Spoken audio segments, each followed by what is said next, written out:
இருந்து கேஸ சிபிஐக்கு மாத்திரனையும் ரொம்ப சந்தோஷப்பட்டாங்க தாவேகா தரப்பினர். ஸ்வீட் எல்லாம் கொடுத்து கொண்டாடினாங்க தாவேகா வழக்கறிஞர்கள். ஆதவர்ஜுன் கூட கரூர் சுத்தம் பண்ணப்படும், பின்னாடி இருக்கிற சதி எல்லாம் என்னன்னு கண்டுபிடிக்கப்படும், கையில இருக்கிற ஆதாரங்கள்லாம் சிபிஐல வழங்கப்படும் அப்படின்னு ஏதேதோ பஞ்சரை இலக்கெல்லாம் விட்டாரு. பட் இப்ப என்ன நடந்திருக்கு அப்படின்னா அக்யூஸ் நம்பர் 1, நம்பர் 2, நம்பர் 3 அப்படின்னு சொல்லிட்டு 3 பேருக்கு மேல எஃப்ஐஆர் போட்டிருக்காங்க.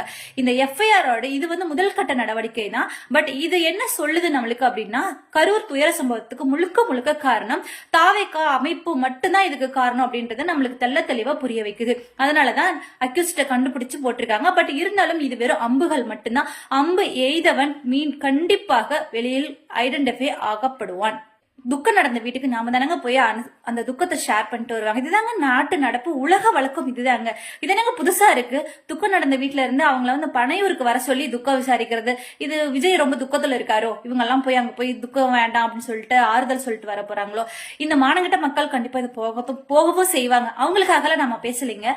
இது போன்ற நிகழ்வுகள் சமுதாயத்துல மீண்டும் வேற எங்கும் நிகழக்கூடாதுன்றக்காக தான் நம்மளுடைய முழு முயற்சியை போட்டுட்டு இருக்கோம்.